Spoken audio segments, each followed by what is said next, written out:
Drugs વિભાગે ઝડપ્યો છે નકલી દવાઓનો જથ્થો। અમદાવાદ, વડોદરા, સુરત અને રાજકોટમાંથી ઝડપાયો છે જથ્થો। અંદાજિત 17 લાખની કિંમતનો આ નકલી દવાઓનો જથ્થો જપ્ત થયો છે। 20 દવાઓના નમૂનાઓને ચકાસણી માટે મોકલાયા છે। અમદાવાદ, વડોદરા, સુરત અને રાજકોટમાંથી આ જથ્થો ઝડપાયો છે। અમદાવાદ, બરોડા, રાજકોટ અને સુરત ખાતે દરોડા પાડીને લગભગ 17 લાખ જેટલી કિંમતની બનાવટી સ્પુરિયસ નકલી દવાઓ પકડી પડેલ છે તથા અલગ અલગ જગ્યાએ દરોડા દરમિયાન 20 જેટલા દવાના નમૂના લઈને લેબોરેટરી પૃથ્થકરણ માટે મોકલવામાં આવેલા છે।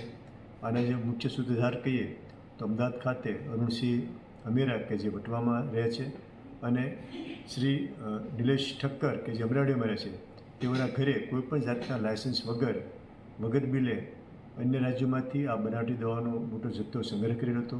ત્યાંથી લગભગ 15 લાખ જેટલી કિંમતની આ બંને જગ્યાના ઘરેથી 15 લાખ જેટલી દવાઓ જથ્થો જપ્ત કરેલ છે।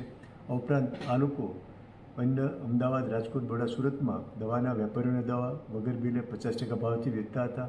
જેમ અમદાવાદમાં પારસ કેમિસ્ટ જે વટવાના છે, ઓલકેર મેડિસિન વડોદરાના તથા શિવાય મેડિકો સુરત અને નિર્મલ મેડિકલ રાજકોટ, આ દુકાનોમાંથી પણ આ બનાવટી દવાઓની સ્ટ્રીપ મોટા માત્રામાં મળી આવેલ છે।